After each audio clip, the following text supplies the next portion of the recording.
ఓం నమో భగవతే వాసుదేవాయ. ధర్మరాజు గారు కృష్ణ పరమాత్మని సంధికి వెళ్ళి అక్కడ పాండవుల పక్షాన మాట్లాడడం కాకుండా నీకు ధర్మంగా తోచినట్టుగా వీలైనంత మట్టికి యుద్ధం లేకుండా సంధి జరిగేటట్టుగా చూడమని అడిగినప్పుడు భీష్ముడు అర్జునుడు కూడా తన అన్నగారి యొక్క మాటకే విలువ ఇస్తూ సంధికే ప్రాధాన్యత ఇవ్వమని కృష్ణ పరమాత్మతోటి చెప్పడం. అయితే అప్పుడు కృష్ణ పరమాత్మ భీష్ముడితోటి ఒక విషయాన్ని చెప్తున్నాడు. నేను మాట్లాడినంత మాత్రం చేత వాళ్ళు మారిపోయి రాజ్యాన్ని ఇస్తాడనేది నమ్మదగిన విషయం కాదు. ఎన్నో దుష్కృత్యాలు చేశారు వాళ్ళు.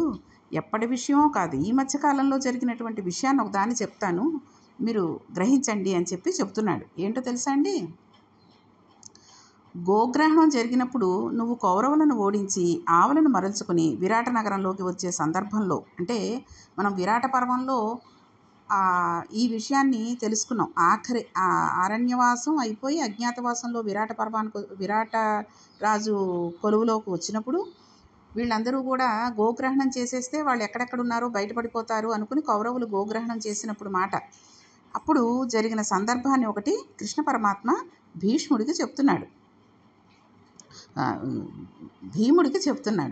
కాబట్టి అప్పుడు జరిగిన విషయం చెప్తున్నాడు. గోగ్రహణం జరిగినప్పుడు నువ్వు కౌరవులను ఓడించి ఆవులను మరల్చుకుని విరాట నగరంలోకి వచ్చే సందర్భంలో భీష్ముడు దుర్యోధనుడితోటి ఒక మాట అన్నాడు. ఏమని? దుర్యోధన, వస్తున్నవాడు అర్జునుడు, మహావీరుడు. మనం గెలుస్తామని చెప్పడం సాధ్యం కాదు. రాజ్యం కోసమని యుద్ధం చేసిన తర్వాత రెండు పక్షాలలో ఒక పక్షం గెలుస్తుంది. గెలుపు ఓటముల గురించి యుద్ధం జరిగిన తర్వాత కొంత ప్రాణ నష్టం జరుగుతుంది. గెలుపు ఓటముల ప్రసక్తి వద్దు, యుద్ధము వద్దు అంటే సంధి చేసుకోవాల్సి ఉంటుందని ఇప్పుడు ధర్మరాజు చేసిన ప్రతిపాదన ఎప్పుడో చేశాడు. కానీ అప్పుడు వెంటనే దుర్యోధనుడు భీష్ముడితో ఏమన్నాడో తెలుసా అండి? మీరు చెప్పినట్టుగా పాండురాజు కొడుకులకు రాజ్యభాగం ఇవ్వను, ఖచ్చితంగా చెబుతున్నాను, యుద్ధం చేస్తాను, సమరం కోసం పట్టుదలతో ఉన్నాను తప్ప సంధి చేసుకోవడం జరగని పని అని చెప్పాడు. భీష్ముడు అంతటి వాడితోటే నిక్కచ్చిగా అంతలా చెప్పేశాడు. ఆ రోజు అలా చెప్పిన వాడి వాళ్ళ కొత్తగా సంధికి ఒప్పుకుంటాడని ఎక్కడుంది? లేదు కదండి. కాబట్టి దుర్యోధనుడి బుద్ధి నాకు తెలుసు, నాకు అంటే ఇక్కడ కృష్ణ పరమాత్మకి తెలుసు. ధర్మరాజు మాట పాటించడం నాకు ప్రీతిపాత్రం. తప్పకుండా అక్కడికి వెళ్ళి చెప్పవలసిన మాటలు చెప్పి వాళ్ళ అభిప్రాయం మనస్సు ఎలా ఉన్నదన్న విషయాన్ని తెలుసుకునే ప్రయత్నం చేసి వస్తాను అనగానే నకులుడు మాట్లాడుతూ, ఈ చర్చ వింటూ ఉంటే నాకు చాలా ఆశ్చర్యకరంగా ఉంది. ధర్మరాజు, భీముడు, అర్జునుడు చెప్పిన మాటలు ఏ విధంగానూ ఆమోదయోగ్యంగా లేవు. అరణ్యవాసంలో ఉన్నప్పుడు, అజ్ఞాతవాసంలో విరాట మహారాజు దగ్గర ఉన్నప్పుడు మా మనసులో కౌరవుల పట్ల అవమానాలు మరిచిపోయి కొంత కారుణ్యం పొంది ఉండటం చేత ఇలా మాట్లాడారు. లేకపోతే ఇంత శాంతితో మాట్లాడవలసిన అవసరం ఉండదు. మమ్మల్ని వాళ్ళు చేసిన అవమానాలకు ప్రతీకారం తీర్చుకోవాలని ఉన్న ఉద్రేకం ఇప్పటికీ ఉంటే ఇటువంటి మాటలు మాట్లాడరు. అన్ని కష్టాలు పడ్డా పెట్టిన వాళ్ళ మీద క్రౌర్యం మర్చిపోయారు. వాళ్ళు తప్పు చేశారని మనం మాత్రం ఎందుకు తప్పు చేయాలి? అర్జునుడు ఆవులను విరాట నగరానికి తరలించుకుని వచ్చాడు. ఆ తర్వాత 7 ఔక్షహిణుల సైన్యం మనకు మద్దతుగా వచ్చి చేరింది. పాంచాల, పాండ్య, యాదవ, మత్స్యదేశాల రాజులు మనతో స్నేహం కలిపి వచ్చారు. భీమార్జునుల బలము, విక్రమము నీ తోడ్పాటు ధర్మరాజుకి ఉన్నదన్న విషయం ధృతరాష్ట్రుడికి తెలియనిది కాదు. ద్రోణాచార్యులు, భీష్మాచార్యులు, కృపాచార్యుల వారు, బాహ్లికుడు అందరూ బోధించి ఉంటారు. పరమధర్మవేత్త అయిన విదురుడు వింటూ ఉండగా అందరూ మంచి మాటలు చెప్పిన తర్వాత వాళ్ళ పౌరుష ప్రతాపాల విషయాలలో ఒక నిశ్చిత అభిప్రాయం కలిగి బహుశా సంధికి సిద్ధపడి ఉంటారన్నది నా అభిప్రాయం. శాంతి కోసం ప్రయత్నించడంలో ఏ దోషమూ లేదు, అది ఉత్తమ మార్గమేనని ప్రతిపాదించాడు. సహదేవుడు మాట్లాడుతూ, ధర్మపుత్రుడు అతని సోదరులు పలుకుతున్న పలుకులు పరమ విచిత్రంగా ఉన్నాయి. దానికి కృష్ణ పరమాత్మ ఊకుట్టడం, నకులుడు అంగీకరించడం ఆశ్చర్యంగా ఉంది. రాక్షసులు విధ్వంసం చేసిన అపారమైన పౌరుష పరాక్రమాలు కలిగిన పాండవులం కురుసభకు వెళ్ళి బిచ్చం ఎత్తుకుని రాజ్యం కోసమని ప్రయత్నం చేయడమా? దుష్టచిత్తుడైన దుర్యోధనుడు అడిగితే మాత్రం మన భాగం మనకిస్తాడా? అది కళ్ళ. రాజ్యభాగం కోసమని దిగజారిపోయి దైన్యంతో యాచించవలసిన అవసరం ఏమిటి? అది తెలిసి బంధువులు, స్నేహితులు మనల్ని నిందించరా? అందరూ చూసి నవ్వుకోరా? ఇంతకన్నా లోకంలో విడ్డూరం ఉంటుందా? రాజ్యభాగం యాచించడానికి ధర్మరాజు సిద్ధపడడం ఏమిటి? దానిని ఒప్పుకొని కృష్ణ పరమాత్మ రాయబారానికి కురుసభకు బయలుదేరడం ఏమిటి? దుర్యోధనుడు ఒప్పుకోక తిరస్కరించిన తర్వాత మనం యుద్ధానికి వెళ్ళాలా? మనం దుర్యోధనుడిని పిలిచి నువ్వు కూడా 12 సంవత్సరాల అరణ్యవాసం, 1 సంవత్సరం అజ్ఞాతవాసం చేసి వచ్చి తర్వాత నీ రాజ్యంలో సగభాగం నువ్వు తీసుకో. అదేమిటి అంటే, మేము నియమాలను పాటించాం, రాజ్యం ఎవరి కోసం ఇవ్వవు, నువ్వు కొత్తగా ఇచ్చేదేం లేదు, అది మా తండ్రిది, అసలు మొత్తం రాజ్యం మాది, నువ్వు అరణ్య అజ్ఞాతవాసాలు చేసిరా, అప్పుడు రాజ్యం ఇవ్వం అంటే ఏం చేస్తావు? ఇప్పుడు ఇవ్వను అనడం అన్యాయం. మా రాజ్యం నువ్వు కబళించినట్టు. ఇస్తావా? ఇయ్యి, లేకపోతే యుద్ధంలో కలుసుకుందామని చెప్పండి. ఇచ్చి తీరాలి, లేదా చచ్చి తీరాలి. రెండే మార్గాలు తప్ప 5 ఊళ్ళు శాంతి సందేశాలు రాయబారాలు చేయవలసిన అవసరం లేదు అంటే సాత్యకి కూడా సహదేవుని సమర్థించి శాంతి సందేశం పంపవలసిన అవసరమే లేదు. దుర్యోధనతో ఈ విషయం గట్టిగా మాట్లాడవలసిందే అన్నాడు. అంటే సహదేవుడు చిన్నవాడు కదండి, అందరికంటే చిన్నవాడు. ఉడుకు ఉంటుంది. ఉడుకునెత్తురు అనేసరికి కొంచెం మాటలు పరుషంగానే వస్తూ ఉంటాయి. కాబట్టి సహదేవుడు అలా అన్నాడు. వీళ్ళు మాట్లాడుకుంటున్న మాటల వల్ల ద్రౌపదీదేవి హృదయంలో విశేషమైన వేదనను పొంది ముఖంలో దైన్యం స్పష్టంగా కనబడుతూ ఉండగా, మనసులో కలిగిన భావోద్రేకం చేత పొంగిన కోపం కన్నుల వలన ముఖంలో ఏర్పడిన మార్పు వలన స్పష్టమవుతూ ఉండగా, కంఠం గాద్గితమై కృష్ణ పరమాత్మతో మాట్లాడుతూ, ఒకనాడు ఆ దుర్యోధనాదులు అకృత్యాలు చేసి పాండవులను అరణ్యాలకు తరిమివేశారు. నానా కష్టాలు పడి అరణ్య అజ్ఞాతవాసాలు పూర్తి చేసి తిరిగి వచ్చారు పాండవులు. వారి రాజ్యాన్ని వారికి తిరిగి ఇవ్వకుండా ఊరడింపు మాట్లాడుతూ క్షేమాలను కనుక్కుంటామంటున్నారు. దీనికి ధర్మరాజు గారు ఎంతో ఉబ్బిపోయి, సుయోధనుడు తనకై తాను మనస్సు చొప్పి ఈ 5 మందితో స్నేహభావంతో ఉన్నాడన్న భావనతో ఉన్నాడు. అన్నదమ్ములు ఆ దుర్యోధనుడి పట్ల దయారహిత బుద్ధితో ప్రవర్తిస్తున్నారేమో అని ఆశ్చర్యంగా ఉన్నది. అన్నిటికన్నా తమ్ములైన దుర్యోధనాదుల మీద ధర్మరాజు గారికి కలిగిన ప్రేమాతిశయం గమనించదగిన విశేషం. ఇప్పటి వరకు ఎన్ని అవమాన పరంపరలు జరిగినా ధర్మరాజు ఓర్పు అటువంటిది కనుక అవన్నీ విడిచిపెట్టి సహించి ఊరుకుంటాడేమో, మంచిదే. కానీ రాజ్యంలో కూడా భాగం తీసుకోకుండా పొత్తుగా కలిసి ఉందామని అంగీకరిస్తారేమో, అది మాత్రం ఎట్టి పరిస్థితుల్లోనూ వీలు లేదు. అలా అయితే పాండవులు ఎంత అవివేకులు, అసమర్థులు, సిగ్గులేనివారు అని లోకం నిందిస్తుంది. కృష్ణ, దుర్యోధనుడికి మనసులో కించిత్ కూడా భయం లేదు. నువ్వు వెళ్ళి మంచి మాటలు చెబితే మాత్రం వింటాడా, పాటిస్తాడా? దురహంకారం అనడంలో ఎటువంటి సందేహం లేదు. ఆ కురుసభలో నువ్వు రాయబారం నిర్వర్తిస్తున్నప్పుడే యుద్ధం తప్ప వేరొక పరిష్కారం లేదన్న విషయం రూఢమై యుద్ధానికి సంబంధించిన సూచనలు ఏర్పడితే అప్పుడైనా పాండవులు యుద్ధం చేస్తారా? రాజ్యం ఇచ్చేటట్టు లేరు, యుద్ధం ఎందుకు? అరణ్యాలకు వెళ్ళి ప్రశాంతంగా బతుకుదామని మళ్ళీ వెళ్ళిపోతారా అంటూ ధర్మరాజుని ఎత్తుపొడుస్తోంది. ఇంకా ఏమందో తెలుసా అండి, కృష్ణ, నేను ఇలా అన్నానని ఏమీ అనుకోవద్దు. నేను ఇక్కడే కూర్చుని ఉన్నాను, మాట్లాడుకుంటున్నారు. నన్ను అరణ్యవాసంలో సైంధవుడు అవమానం చేశాడు, అజ్ఞాతవాసంలో కీచకుడు అవమానం చేశాడు. ఇన్ని అవమానాలు కష్టాలు పడ్డాను. నా అభిప్రాయం ఏమిటి అని ఎవ్వరూ అడగలేదు. మీరు మాట్లాడుకుని రాయబారానికి పంపిస్తుంటే వెళ్ళడానికి నువ్వు సిద్ధపడుతున్నావు. నన్ను అడగవలసిన అవసరం లేదని అడగకపోయినా ఇలా మాట్లాడుతున్నానని ఏమీ అనుకోకు అని ఎంతో బాధతో మాట్లాడుతోంది. ఏది చేస్తే మన కార్యం నెరవేరుతుందో సాధ్యమైనంతగా నీ నేర్పు బయటపడేటట్టుగా కౌరవులతో పొద్దు కుదుర్చుకుని ఎలా సంధి చేసుకుంటే బాగుంటుందని అనుకుంటున్నారో అలా సంధి చేసుకోవాల్సింది. ఇన్ని కష్టాలు బాధలు పడ్డవాళ్ళు ప్రేమగా రాయబారం పంపినా ఆ దుర్యోధనుడు వినడు, మళ్ళీ అవమానించి పంపిస్తాడన్నది ఆవిడ బాధ. అంతే కదండి, ఒక స్త్రీ అవమానించబడింది అంటే అది ఎప్పటికీ మర్చిపోలేని స్థితి, అంతే కదండి. అటువంటిది ఎవరూ ఉండకుండా ఉన్నప్పుడు ఏదో ఒక మాటనో ఏదో సిగ్గుతో కూడిన మాటని భరించింది అంటే ఎవరు వినలేదులే పోన్లే అనేసి తల వంచుకొని వెళ్ళిపోతుంది. నిండు సభలో అందరి ముందు అంత అసహ్యంగా ప్రవర్తించిన వాళ్ళు కౌరవులు. అదీకాక కీచకుడు ఎంత అవమానం చేశాడండి. ఆఖరికి భీముడి చేతిలో చనిపోయాడు, అది వేరే విషయం. కానీ ఈవిడ ఎంత మనస్సు బాధ పెట్టుకుంది, ఎంత మనసులో తనకి తీరనటువంటి వ్యధని పొందింది.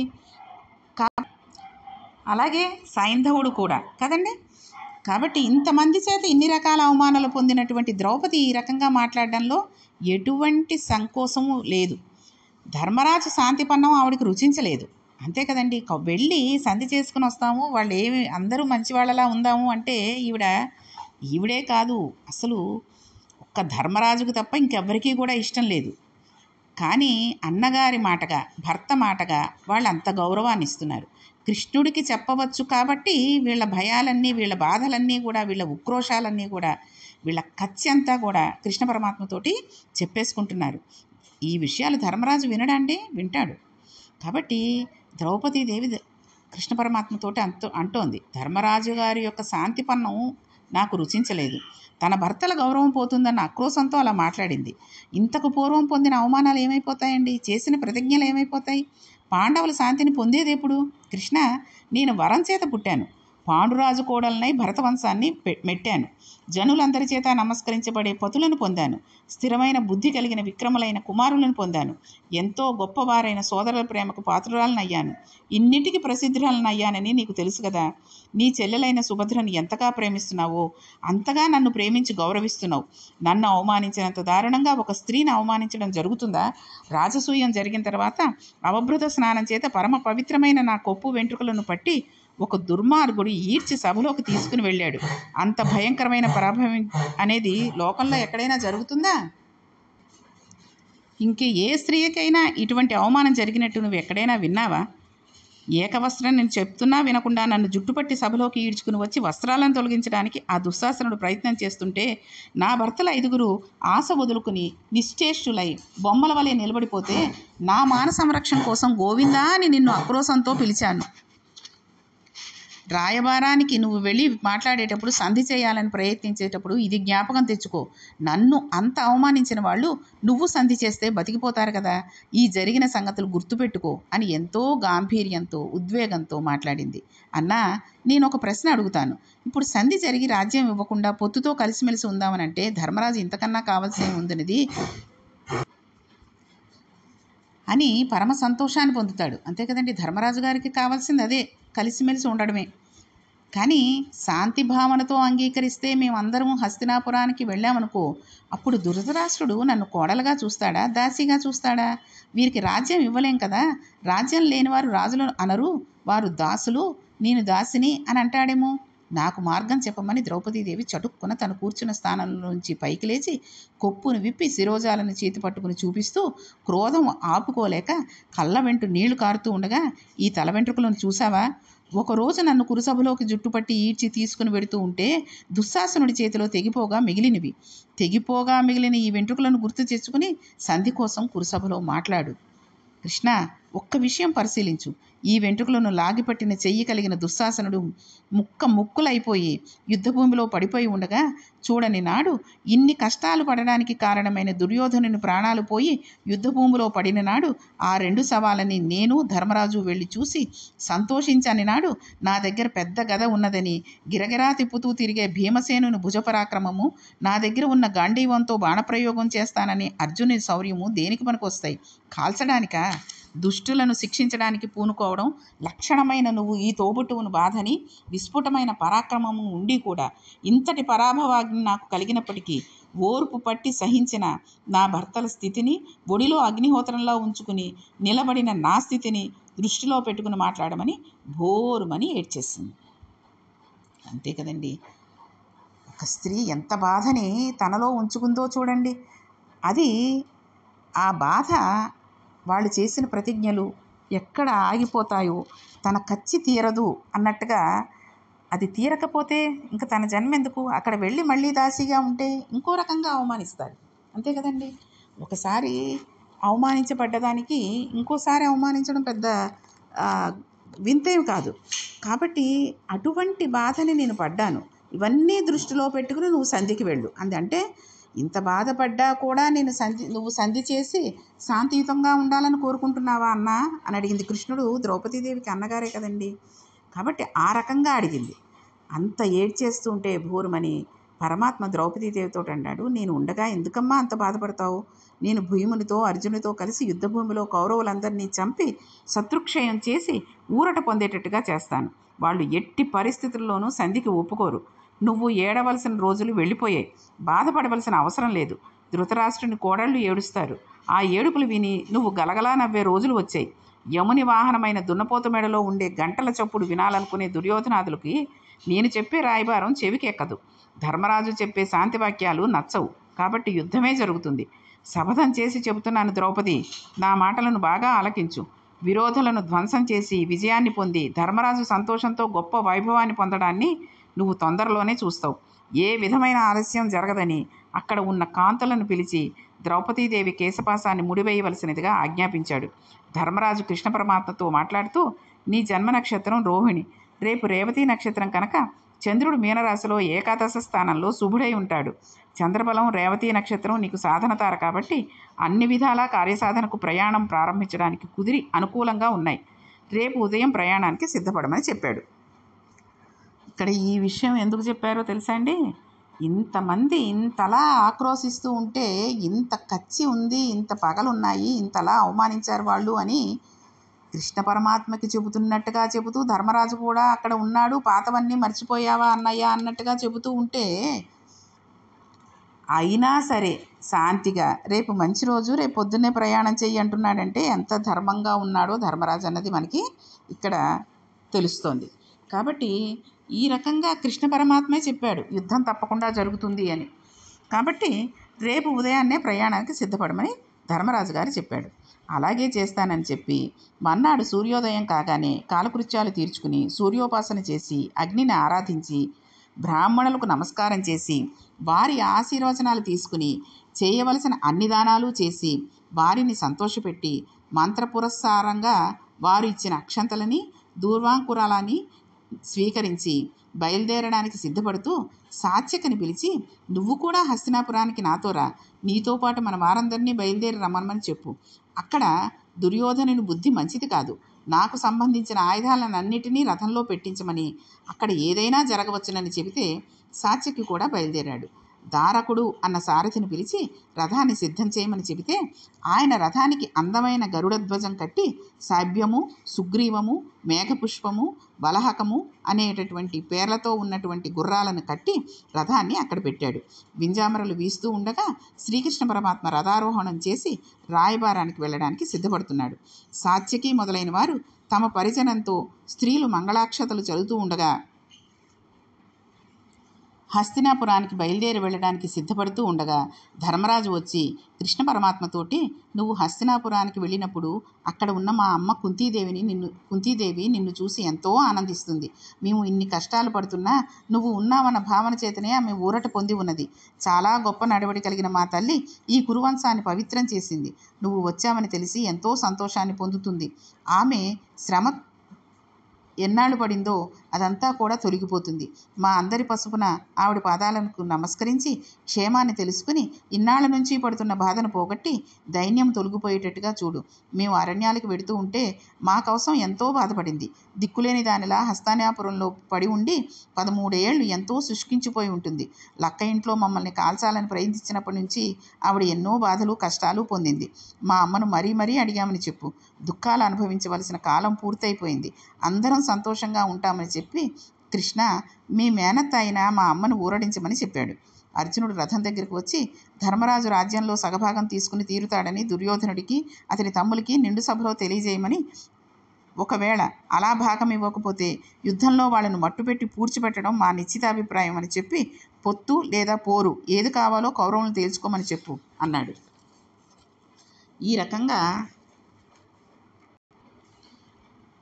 శ్రీకృష్ణ పరమాత్మ రాయబారానికి బయలుదేరినప్పుడు అందరూ కూడా తమ తమ మనస్సులో ఉన్నటువంటి విషయాలని ఇంకొకసారి గుర్తు చేస్తూ చెప్పినప్పటికీ ధర్మరాజు గారు కేవలం తన తల్లిని జాగ్రత్తగా చూసుకుని మా అందరి నమస్కారాలు చెప్పమని చెప్పాడు. అంటే అప్పటికి కూడా పగ అనేది ఆయన మనసులో లేదు. అంతటి ధర్మపరుడు అని మనకి ఇక్కడ తెలుస్తుంది.